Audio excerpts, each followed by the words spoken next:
Assalamualaikum warahmatullahi wabarakatuh. Halo pemirsa setia Sultan TV dimanapun Anda berada. Senang rasanya nih pemirsa kembali lagi bersama saya Raud Lorida tentunya dalam kajian Islami di Sultan TV. Apa kabar pemirsa, gimana puasanya hari ini? Masih lanjut ya? Wah tentu dong, karena ini beberapa jam lagi kita tentunya akan berbuka.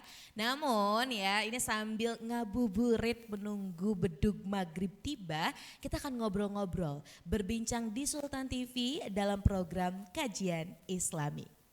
Pemirsa, Ramadan hari ini kita jalani dalam suasana yang berbeda.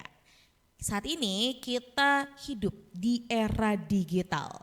Media sosial apapun platformnya ya ini menjadi bagian kehidupan sehari-hari bagi setiap manusia.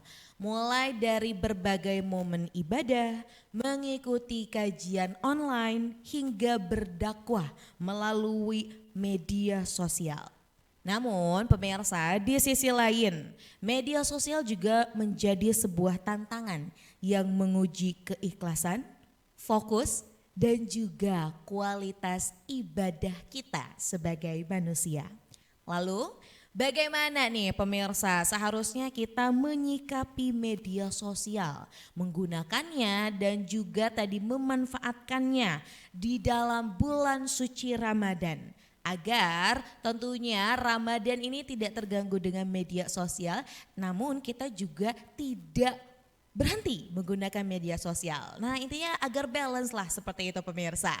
Nah kebetulan pemirsa nih ya pada hari ini di kajian Islami sudah hadir narasumber kita. Ada Bapak Dr. Haji Raden Muhammad Imam Abdillah yang merupakan ketua dari Lakpesdam PCNU Kota Serang. Kita sapa terlebih dahulu nih. Assalamualaikum Pak Ustadz. Waalaikumsalam warahmatullahi wabarakatuh. Apa kabar Pak Ustadz? Alhamdulillah sehat, hebat, semangat. Waduh, komplit banget ya. Alhamdulillah sehat, hebat. Pak Ustadz, terima kasih sudah berkenan datang nih ke Sultan TV. Kita ngobrol-ngobrol lagi. Iya, ini kali keberapa ya? Kali keberapa ya? Dan tahun lalu juga sama ya. Kita melakukan kajian Islami. Ini membedah beberapa fenomena-fenomena yang berkaitan dengan ibadah di bulan Ramadan. Nah kali ini nih Pak Ustadz, ini topik yang akan kita bahas bukan hanya sekadar Ramadan, tapi kita juga akan mengaitkan media sosial Pak Ustadz. Nah ini kalau kita lihat ya Pak Ustadz, sekarang nih zaman now gitu ya, banyak masyarakat yang gak bisa lepas dari ponselnya dan juga media sosial. Nah bagaimana Pak Ustadz ini melihat perubahan cara umat Islam menjalani Ramadan di era media sosial saat ini? Iya, kita kalau melihat hari ini ya, konten-konten di dunia digital ini betul tadi kata Mbak Rida, mulai dari bangun tidur sampai tidur lagi, sampai angan-angan, orang halu itu semua dikontenin. Iya, Betul. bahkan ibadah juga dikontenin. Saya bahkan ngeliat ada live streaming orang taraweh sendirian, di live streamingin. Iya, banyak ya Pak Ustadz ya. Iya, saya nggak tahu apa dia mungkin lagi berjamaah sama followernya mungkin. Biar dapat saweran Pak Ustadz. Ya, ini menarik ya fenomena-fenomena konten sosial di media sosial ini. Satu sisi kita harus pandang ini sebagai ruang dakwah terbuka, mas dakwah. Jadi ya masyarakat kita berarti sadar bahwa dakwah itu memang harus ditularkan. Ya, masyarakat kita alhamdulillah berbondong-bondong untuk mengajak berpuasa, terus juga beribadah. Kita pertama harus basic pertama adalah husnuzon terhadap semua amal ibadah yang ditampilkan di media sosial, bahwa memang mereka niatnya adalah dakwah bilhal tentunya. Jadi mereka praktekin entah sedekah, entah taraweh, ataupun guyon-guyon gimmick-gimmick yang memang lebih kontennya hiburan ya, tapi ada sedikit pesan dakwahnya. Nah, yang repot adalah beberapa konten yang ini menjadi ujian kita. Kita lagi enak-enak nonton orang ngaji, tiba-tiba habis itu di scroll ini ada pidato pejabat, langsung yang tadinya kita adem tiba-tiba langsung marah kan tiba-tiba kan. Betul. Nah, ini kan jadi godaan juga. Karena kan algoritma digital hari ini nggak bisa kita pilih. Betul. rata-rata semuanya pakai yang short video kan, yang 60 detik, 1 menit. Jadi kita nggak pernah tahu slide berikutnya itu apa, gitu tuh. Kalau zaman dulu mungkin masih Google, kita masih bisa milih platform ataupun konten-konten yang memang sesuai dengan selera kita, lagu-lagu semua yang muncul. Kalau sekarang enggak, kita searchingnya apa, nanti slide ketiga tuh beda lagi. Iya, algoritmanya berbeda. Algoritmanya berbeda. Nah ini jadi tantangan kita yang memang suka bersosial media, begitu melihat konten pertama ini orang ngaji, adem, konten berikutnya Joget-joget. ya ini apalagi sekarang ini muncul juga fenomena tantangan digital itu adalah informasi palsu, Ya, hoax, betul. terus juga katakanlah fatwa-fatwa yang tidak punya sanad ya, tidak saya bilang fatwa ngawur lah. Ini mungkin dia sumbernya AI kali ya. Ya betul, bisa jadi ya Pak Ustadz ya. Nah ini kan menjadi tantangan umat yang memang masih haus untuk belajar, masih haus untuk mencari ilmu, tapi terbatas untuk mengakses guru secara langsung. Makanya Al-Quran sempat mengingatkan pada surat Al-An'am ayat 162, 14 abad yang lalu, jauh sebelum ada internet, jauh sebelum orang-orang itu bisa saling berkenalan seperti sekarang. Iya. Itu Allah Subhanahu wa taala berfirman, A'udzubillahi minasyaitonirrajim, Bismillahirrahmanirrahim. Ya ayyuhalladzina amanu idza ja'akum fasiqun binaba'in fatabayyanu. Apa wahai orang-orang yang beriman, kata Allah ya, yang tidak beriman nanti dulu hainya. Apabila datang kepada kalian kabar, informasi dari sumber yang fasik itu tidak terpercaya, yang memang dipertanyakanlah kredibilitasnya. Mungkin kalau di sosial media itu bukan centang biru kali ya. Belum verify ya belum Mas. atau ya fatabayanu, maka tabayunlah, cek lagi validitasnya apa, cek lagi, diverifikasi ulang. Atau teman-teman kita yang memang bertanya ke AI terhadap hukum-hukum Islam, terhadap sejarah-sejarah Islam. Ini kan AI sekarang luar biasa ya, hampir menjadi partner kita lah. Betul. Nah, cuman tidak bisa kita telan mentah-mentah karena prinsip daripada ilmu itu memang harus pakai guru, pakai orang, pakai sanad. Ya. Kalau cuma ngandelin AI ini pasti rancu, ya. Betul. Itu tantangannya. Selain itu juga tadi ini Ramadan ini kan bulan penuh berkah. Selain kita menahan nafsu, menahan amarah, menahan semua yang memang harus kita kontrol, artinya Ramadan ini memberikan kita kuasa penuh atas diri kita. Kita kontrol nih nafsu kita, mata kita, mulut kita yang sebelumnya nggak terkontrol. Iya.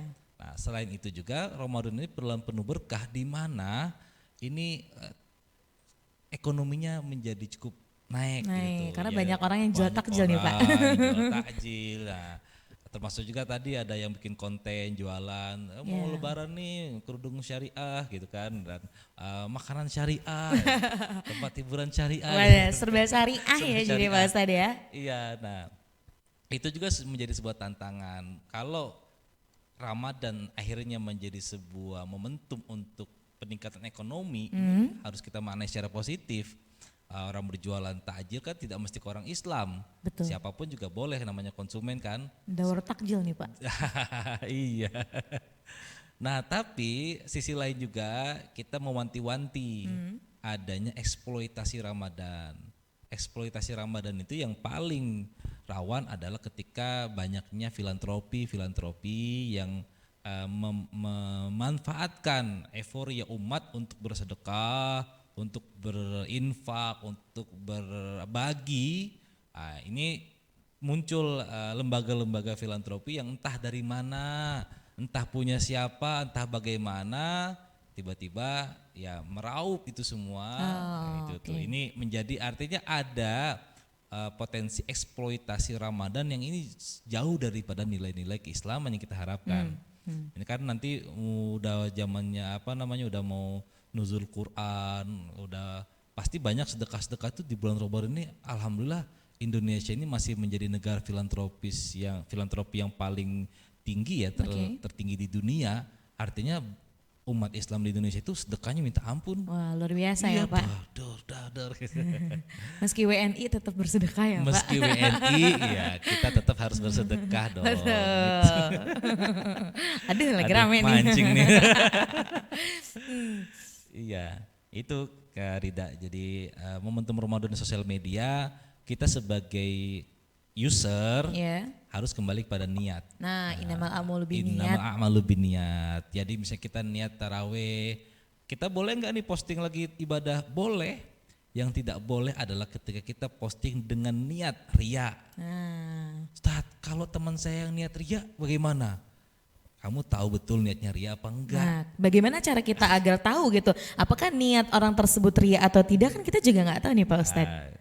Tadi Fatabayanu tanya, kamu niatnya ria bukan? Iya saya ria. Oke, berarti kamu niatnya ria.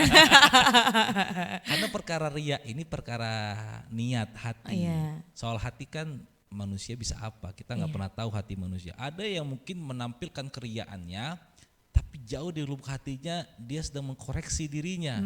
Kita nggak bisa mengambil alih hak prerogatif Allah untuk masuk menghakimi niat orang.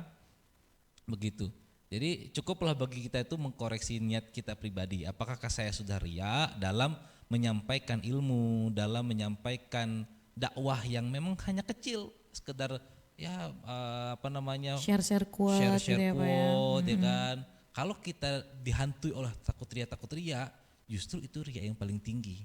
Seketika seseorang merasa diri yang tidak sombong, tidak ria, justru di situ sombong yang paling besar. Ya kan?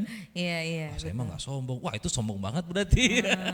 Iya. Jadi di atas lagi tuh, beda lagi Iya, levelnya jadi Pak dia Ustadz ya. merasa kan setan itu pintar. Kalau dia tidak bisa membuat kamu berdosa, maka dia akan membuat kamu merasa suci. Itu yang paling ditakutkan. Iya itu makanya. Terus gimana solusinya? Ya ngepost aja kalau emang pengen itu bagian daripada rekam jejak sosial saya. Mudah-mudahan postingan-postingan ini nanti mengingatkan saya ketika saya lagi galau. Oh saya dulu pernah sesoleh ini gitu. Aku pernah di posisi itu gitu biasanya Pak Ustadz ya. Saya pernah tarawih sampai 23 rakaat nggak kabur gitu. Kita nggak main perang sarung gitu ya. Iya. Jadi sebenarnya kalau penggunaan media sosial itu bijak ya Pak Ustadz, itu tidak apa-apa ya. Dan tadi juga dengan memosting beragam ibadah tapi dengan tujuan justru menyebarkan kebaikan bukan bermaksud ria, itu juga tidak apa-apa ya Pak Ustadz ya. Justru itu anjuran daripada Islam. Kita diperintahkan untuk Syiar. menyampaikan kebaikan, kebenaran dan keindahan. Nah, itu yang paling poin pentingnya ya. Kemudian Asal jangan sering-sering baca komen netizen. ini kalau di bulan puasa nih Pak Ustadz ya, baca komenan-komenan netizen ini sungguh apa ya, ibaratnya menghibur hati.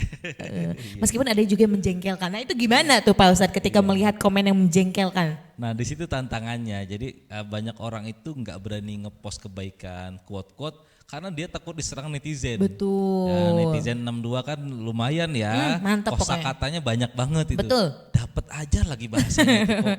Akronim-akronimnya juga luar biasa Pak. Iya, indah gitu ya. Jadi itu akhirnya yang membuat juga mungkin beberapa orang belum merasa percaya diri untuk memosting. Betul. Tapi ada juga yang berani memosting, justru jangan dihujat ya Pak Ustadz. Iya, justru kita harusnya sebagai umat Islam kita punya relasi ukhuwah Islamiyah, ukhuwah basyariyah dan ukhuwah watoniyah. Bagaimanapun dia saudara seiman, saudara sebangsa dan saudara sesama manusia. Oke. Tuh, jadi menghujat mereka sebetulnya sama saja dengan menghujat diri sendiri. Nah benar. Kadang kita nggak berkaca ke diri sendiri dulu ya. Harusnya mah kan lihat dulu diri sendiri. Seperti itu ya Pak Ustadz ya. Betul. Waduh, ini baru pertanyaan awal tapi kita udah melebar kemana-mana. Tapi seru banget nih Pak Ustadz. Seru banget Karena kalau ngobrolin soal media sosial, apalagi bagi warga plus 62 di bulan suci Ramadan, ini tuh nggak ada henti-hentinya. Berikutnya juga dengan tantangan dan juga fenomena. Betul. Nah tapi ini Pak, kita akan membahas fenomena dan tantangan di segmen berikutnya. Baik. Maka dari itu pemirsa jangan kemana-mana, kita akan kembali sesaat lagi di Kajian Islami.